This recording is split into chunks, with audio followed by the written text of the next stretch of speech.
Olá! Desde o início dessa pandemia de Covid-19, razoavelmente tem havido uma busca incessante de formas de tentar prevenir, curar, tratar, enfim, essa nova doença, em função de todas as questões que ela traz. E logo no princípio desse processo, ainda no início desse ano, de 2020, surgiram várias especulações acerca da utilização da cloroquina ou hidroxicloroquina com ou sem associação como forma de tratamento, ou mesmo de prevenção, ou ainda de prevenção de formas graves da Covid-19. A questão é que desde então vários estudos foram feitos, alguns ainda estão em curso, mas já tem vários resultados, e eu vou deixar, como sempre, na descrição desse vídeo referência sobre isso. Tem um site do NIH, do National Institute of Health dos Estados Unidos, que compilou várias informações sobre estudos, mostrando que não há nenhuma evidência razoável de que haja qualquer eficácia dessas medicações em qualquer situação relacionada à Covid-19. Ainda assim, a gente vê uma série de médicos, fora no exterior e aqui no Brasil também, a essas alturas do campeonato, né, que a gente já está em outubro, ainda defendendo isso. Né? E por que isso? Né? Quer dizer, o que estaria por trás dessa história? Isso aponta, eu acho que para entender um pouco melhor, em primeiro lugar, para a complexa relação entre medicina e ciência. Por mais que a medicina se utilize do conhecimento científico, são dois campos com perspectivas razoavelmente diferentes. Né? Quer dizer, do ponto de vista da medicina, a questão é tratar, curar, prevenir, minimizar o sofrimento. Quer dizer, e do ponto de vista da ciência, o propósito é produzir conhecimento. Né? Então você tem, e isso a gente segue o que Canguilhem já falava há muitos anos, né, que a medicina é uma prática que está na confluência de várias disciplinas. Sendo que o médico comum, ele não é especialista em nenhuma dessas disciplinas, que são muitas, né, que teoricamente embasam a própria profissão. E eu vou voltar a isso mais à frente. Além disso, tem questões que são, a gente poderia dizer, da própria modo de funcionamento da mente humana, que ajudam a criar determinados equívocos. Né? Uma primeira questão é o chamado viés de confirmação. E a gente pode ilustrar isso com uma coisa muito simples, um pequeno estudo que foi feito pelo Instituto Capixaba de Pesquisa, Assistência Técnica e Extensão Rural, o INCAPER. Eles se propuseram a examinar, né, essa ideia bastante difundida de que sempre chove no dia de finados. Né? Todo dia de finados a gente teria chuva. E eles examinaram durante 40 anos o padrão meteorológico em Vitória e observaram que desses 40, apenas 19 tiveram chuva. Quer dizer, em torno da metade choveu e em torno da metade não choveu, o que coloca por terra essa afirmação. Por que a gente continua perpetuando isso? Quer dizer, entre outras coisas, porque quando chove e a gente percebe que está chovendo e é dia de finados, isso reforça a crença de que sempre chove no dia de finados. E ninguém se preocupa, a maior parte das pessoas, em fazer uma anotação ano a ano de saber se choveu ou não choveu. E aí, quando não chove, isso não tem maior relevância, isso não é, enfim, não se dá maior atenção. Da mesma maneira, isso acaba acontecendo com relação à médica. Quer dizer, você vê um paciente melhorar depois de ter usado determinado recurso, é natural que você entenda que foi por conta daquele recurso. Mas isso, se você não tiver um processo de observação sistemática, né, e registrando tudo o que acontece com todo e qualquer paciente, é possível que os casos de insucesso não sejam registrados na sua memória, principalmente, né, na sua consciência, da mesma forma que os casos de sucesso. Essa seria uma primeira questão. Uma outra questão importante também, né, é o chamado efeito placebo, que é um nome meio complicado. Eu gosto mais de uma expressão que foi criada por um grande antropólogo, talvez um dos maiores antropólogos, né, da história franceses, Claude Lévi-Strauss. Publicou em 1949 um artigo chamado Le Société et sa magie, que depois foi republicado várias vezes. Existe uma tradução também em português no livro Antropologia Estrutural, como sempre eu vou deixar as referências aqui, chamado Feiticeiro e sua Magia, em que ele analisa um ritual de uma tribo, um xamã, né, um pajé de uma tribo do Amazonas, ajudando, que seria para ajudar um parto difícil. E a interpretação que ele dá, né, quer dizer, há evidência disso em outras circunstâncias, é que a utilização de uma linguagem que torna inteligível aquela situação de sofrimento para a pessoa acaba tendo algum tipo de influência, inclusive fisiológica, e é razoável a gente entender isso. Né? Quer dizer, a gente sabe que essa distinção entre pensamento, entre mente e corpo, ela é até certo ponto artificial, né? Quer dizer, trata-se de um organismo e que, enfim, não dá nem para a gente dizer que o pensamento influencia o corpo ou que o corpo influencia o pensamento, porque ambos fazem parte de uma certa totalidade, né?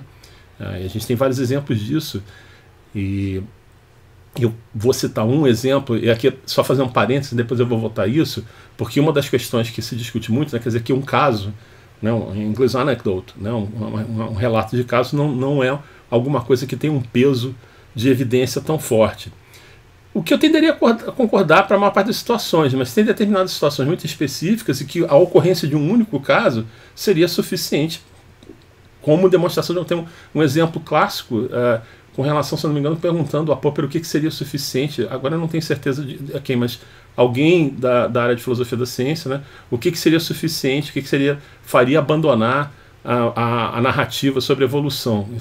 E a questão da paleontologia, particularmente, fala assim: basta encontrar um único fóssil fora do período da história da Terra, né, do período lá estratigráfico em que ele seria esperado ser encontrado. Então, a ocorrência, casos individuais também tem uma importância, eu vou voltar a isso depois, né? Mas é um caso que me foi relatado pela pessoa que acompanhou, né, quer dizer, que na época era residente de pneumologia no hospital universitário, uma paciente com uma situação grave, que ela alternava entre quadros psiquiátricos graves e quadros somáticos extremamente graves.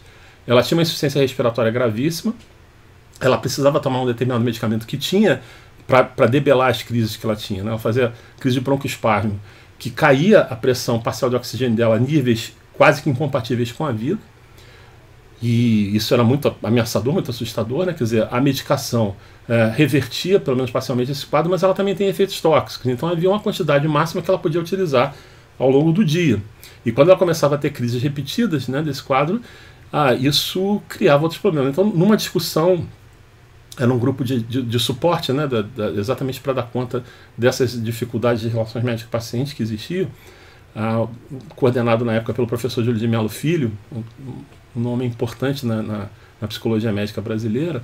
Ele fez a sugestão: por que você não tenta dar água destilada e dizer para ela que você está dando remédio?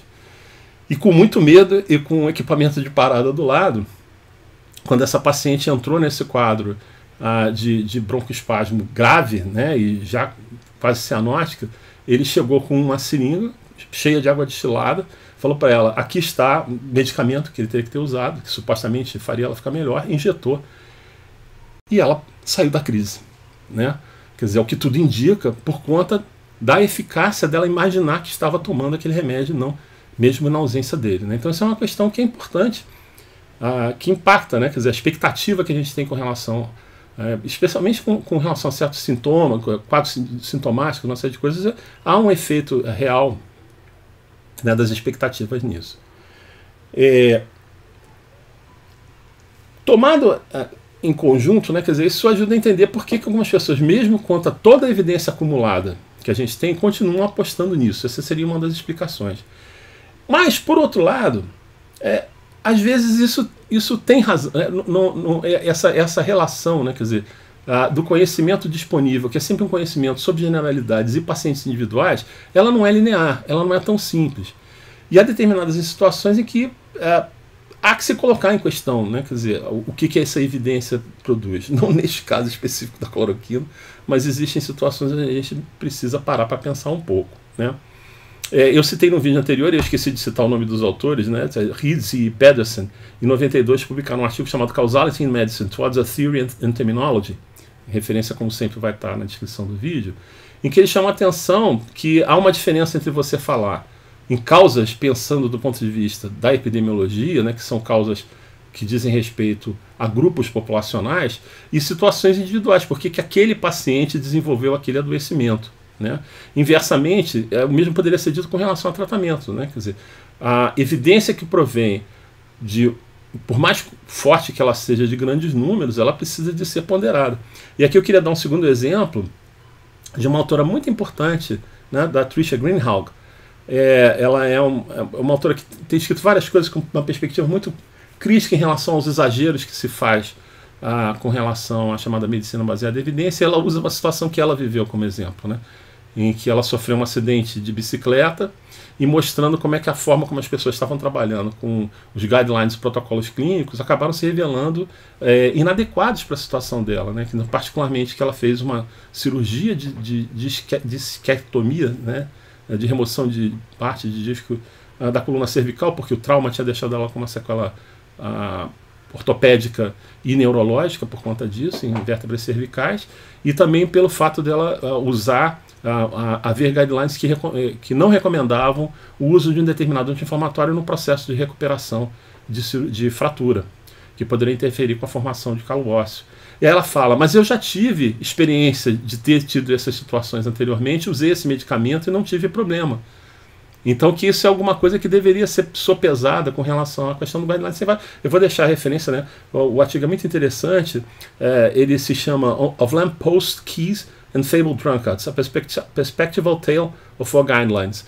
E os detalhes todos que ela entra da situação que ela estava colocando. Né? E no lado do humor também, já tem bastante tempo, a Smith Pell, em 2013, escreveram um artigo, o título já diz tudo, Parachute Used to Prevent Death and Major Trauma Related to Gravitational Challenge, Systematic Review of Randomized Controlled Trials. Eles brincando dizendo assim, ninguém vai fazer um ensaio clínico para ver se paraquedas protege de queda. Né?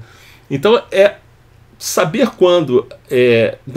quando você realmente tem que seguir aquilo que um protocolo está dizendo e quando ele tem que ser adaptado, é alguma coisa que requer experiência, que requer vivência, uma série de coisas que você só adquire com o tempo. Né?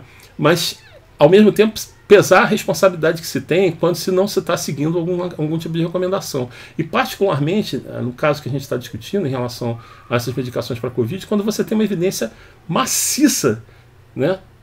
Importante, de total inutilidade desse tipo de medicação.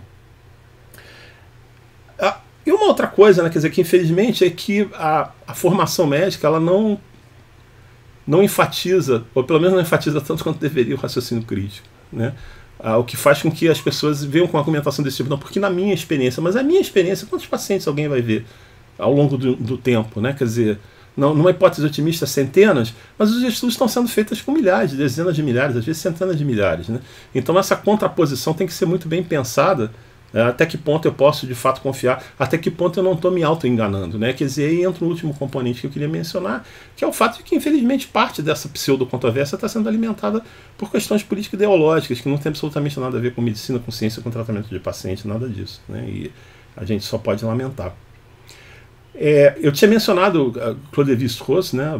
Uma figura importante, viveu um século, ele nasceu em 1908 e faleceu em 2009 e deixou uma marca importante, inclusive aqui no Brasil. Ele chegou a participar da fundação da USP na década de 30. E eu mencionei, né, quer dizer, o Sorcier et sa magie, ele tem perdão, Efficacité Symbolique, que foi sobre esse ritual para auxiliar o parto. Ele tem um outro artigo que também está no Antropologia Estrutural, foi publicado originalmente em 49, chama Le Sorcier et sa magie. E é uma história muito interessante que fala de um xamã, Quesalid, que escreveu uma memória autobiográfica, e ele analisa essa memória. Né? Ele era do povo Kwakwaka'wakw. Eu espero que eu esteja colocando o nome aqui porque é difícil, eu espero não ter assassinado demais com a pronúncia, que é uma das First Nations da Colômbia Britânica, do oeste do Canadá, que é território geográfico onde eles ainda habitam, né? Que ainda resistiram à colonização, uma série de coisas, tem uma cultura muito própria, importante, mas que ele narra a história dessa pessoa que começou extremamente cético e crítico em relação ao que os xamãs faziam. Né? E ele se propõe a desmascarar os falsos xamãs. E para fazer isso ele começa a estudar os métodos que eles empregam e mostra como é que eles todos são falsos. Só que vale a pena ler o texto, porque ele é muito interessante. Quer dizer, no final dessa história, ele acaba sendo visto como um xamã extremamente sábio e respeitado, porque ele sabe tanto. E ele fala que no final dessa jornada, ele já não sabe mais se de fato tudo é falsidade, ou se alguma coisa daquilo funciona, ou se alguma coisa daquilo é verdade, ele não sabe. Então ele diz assim, daquele ceticismo radical original, ele acaba mostrando uma face de mais dúvida. Né? Quer dizer, eu acho que esse exemplo desse xamã talvez seja um exemplo importante para todo e qualquer médico, de poder ao mesmo tempo confiar desconfiando no conhecimento que lhe é apresentado, né, do conhecimento técnico, mas também da sua própria visão, né? Que é muito difícil, quer dizer, se exige decisões. Essa é outra diferença importante com relação à medicina e outras práticas, né? Eu não digo só a medicina, mas e ciência, é que na ciência você faz uma pesquisa, você tinha uma dúvida, você pode ou não responder aquela pergunta original e frequentemente você produz 5 outras no final e tudo bem. Do ponto de vista das questões de saúde, se espera que você produza alguma intervenção em algum momento e não simplesmente fique divagando, né? Então isso cria uma tensão muito importante, a ideia de que você tem que conviver com essa incerteza e aprender a operar com ela, né? E aí eu acho que esse exemplo que o Lévi-Strauss cita de Quesalite talvez seja um bom exemplo para todos nós. Bom, como sempre, se vocês gostaram desse vídeo, eu peço que cliquem no gostei, né, que assinem o canal para ficarem informados quando saírem novos vídeos, que comentem, façam comentários, críticas, discussão, sugestão de outros temas que vocês gostariam de ver abordados dentro dessa temática geral que eu tenho trabalhado, né, e que me ajudem a divulgar esse trabalho que eu venho fazendo. E agradeço quem assistiu até aqui, né, que tenha uma boa semana e até a próxima semana no nosso próximo vídeo. Tudo de bom para vocês.